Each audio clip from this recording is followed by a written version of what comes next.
오늘은 대림절 11일째 되는 날입니다. 오늘 말씀은 예수님께서 공생의 첫 사역을 이제 하시면서 첫 번째로 하신 말씀입니다. 그러니까 중요하겠죠. 예수님께서 공생이 처음 시작하면서 첫 번째 하셨던 말씀이 중요한 이유는 예수님께서 오늘 하신 이 말씀이 예수님께서 이 땅에 오신 이유고, 그리고 앞으로 공생의 3년 동안에 하실 그 모든 일들을 딱 한마디로 요약한 것이 오늘 말씀입니다. 예수님께서 전해주신 이 첫 말씀은 세례 요한이 잡힌 이후에 이루어졌습니다. 그러니까 예수님은 세례 요한이 잡힌 후, 그때부터 이제 공생애를 시작하신 거죠. 왜냐하면 세례 요한은 예수님의 오시는 길을 준비하는 자였기 때문입니다. 그러니까 세례 요한의 사명이 다 끝났기 때문에 이제 이어서 예수님께서 이제 사역을 펼쳐 가신 것이죠. 여러분, 세례 요한이 전한 말씀이 무엇입니까? 회개하라, 회개하라. 천국이 가까이 왔다. 이것이 이제 세례 요한이 전한 말씀이었어요. 세례 요한이 한 것은 이제 회개하라라는 건데, 이 회개하라는 말씀은 당신들이 죄를 지었다, 이거를 알려주는 거죠.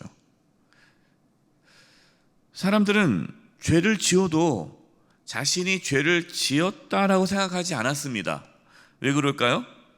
다 그렇게 살기 때문이죠. 나만 그런 것도 아니고 다 그렇게 사는데 그게 뭐 죄예요? 그게 보편적인 일반적인 거죠. 원래 다 그렇게 사는 거야. 여러분, 그러지 않습니까? 우리가 뭐 이렇게 세상에서 직장 생활을 하거나 또 이렇게 세상 사람들 만나다 보면은 이게 잘못된 거를 할 때가 있어요. 이건 잘못된 거 아닙니까? 그러면 원래 다 그래. 그렇게 안 하고 어떻게 뭐 사업을 하나? 어떻게 회사가 운영이 되나? 다 그런 거야.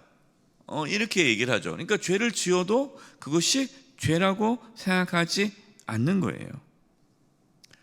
여러분, 죄를 죄로 알 수 있는 것이 은혜입니다. 죄가 죄라는 사실을 알게 되는 게 은혜예요. 하나님의 말씀이 없으면 죄를 알 수가 없습니다. 하나님의 말씀은 죄를 드러내주죠.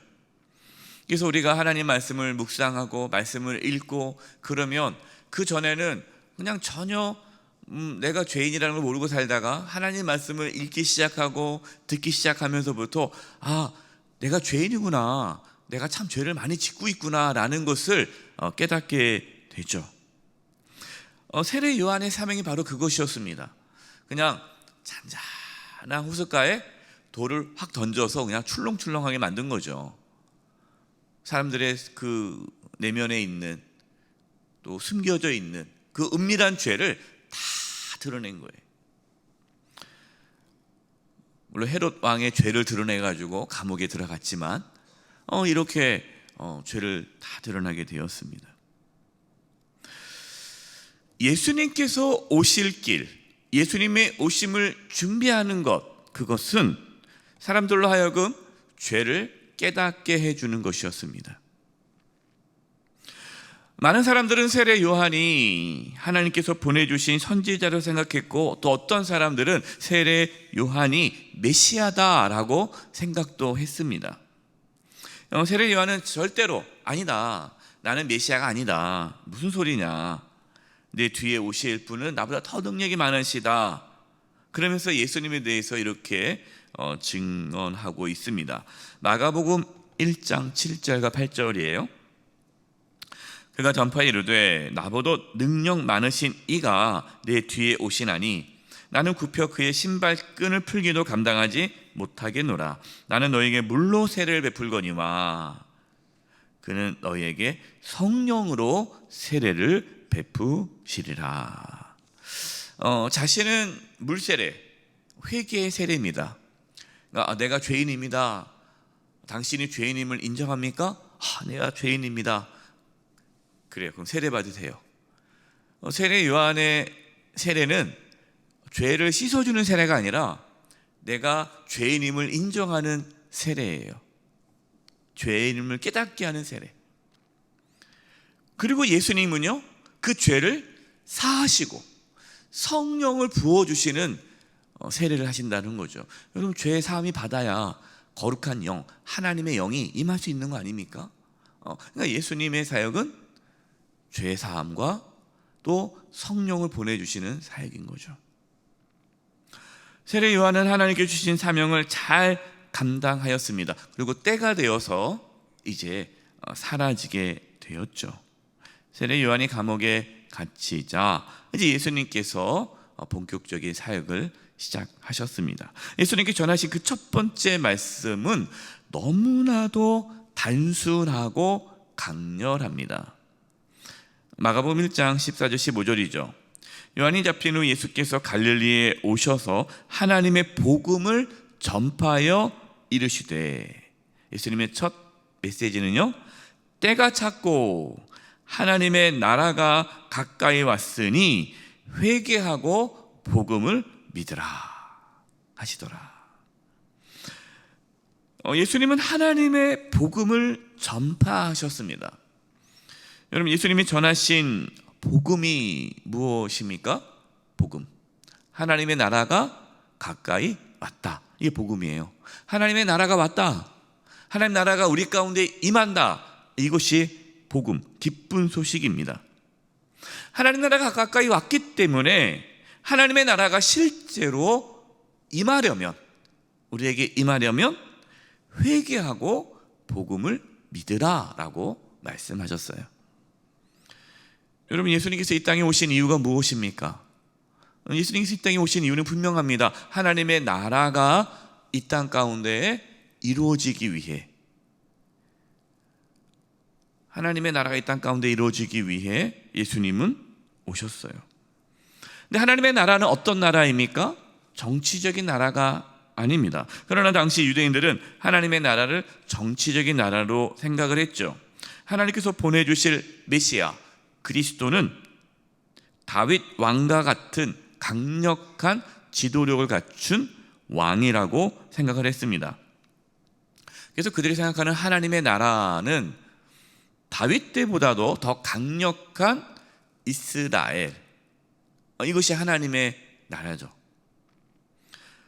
예수님은 정치적인 하나님의 나라가 임할 것이라고 말씀하지 않으셨습니다. 하나님의 나라, 예수님이 전하신 하나님의 나라, 성경에서 말씀하신 하나님의 나라, 복음, 하나님의 나라가 임했을 때 그 하나님의 나라는 하나님의 다스림, 통치, 임재죠. 한마디로 하나님이 함께하는 것이 하나님의 나라가 임하는 것입니다. 그래서 예수님의 이름을 무엇이라고 하라고 했죠? 임마누엘이라 하라. 임마누엘. 임마누엘의 뜻은요, 하나님이 우리와 함께 하신다. 예수님께서 이 땅에 오심으로 임마누엘, 하나님이 함께 하신다라는 그 하나님의 나라가 임하게 되는 것이죠. 이것을 복음이라고 합니다. 복음. 예수님께서는 이 복음, 하나님의 나라가 우리에게 임할 수 있도록 이 땅에 오셨고, 그것을 이루기 위해 우리의 모든 죄를 대신 짊어지시고 십자가에서 피 흘려 죽으셨습니다. 실제로 하나님의 나라가 임하려면 먼저 회개해야 한다라고 말씀하십니다. 회개하라. 여러분, 회개한다는 것은 무슨 의미죠? 자신이 죄인임을 인정하는 거죠. 내가 죄인이라는 걸 알아야 회개하잖아요. 그러니까 자신이 죄인임을 인정하고 나의 이 죄를 예수님께서 대신 짊어지시고 십자가에 피 흘려 죽으심으로 내가 죄 사함을 받았다는 것을 믿을 때, 그것을 믿을 때에 하나님의 나라가 임하게 되는 것입니다.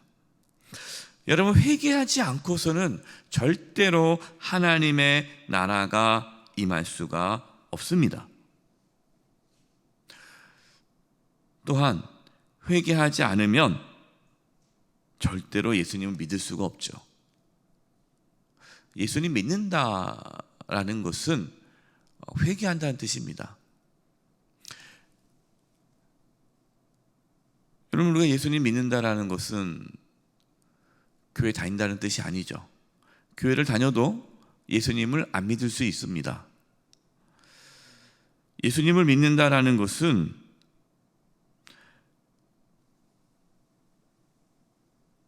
예수님을 나의 주님으로 모신다는 뜻이죠. 여러분, 회개라는 말은요, 돌이킨다는 뜻입니다. 돌이킴. 회개는 돌이킴이에요. 자기 중심적인 삶에서 내가 그동안 내가 주인이었잖아요. 내가 원하는 거, 내가 하고 싶은 거. 그래서 우리는 그 말 하잖아요. 내 마음이야.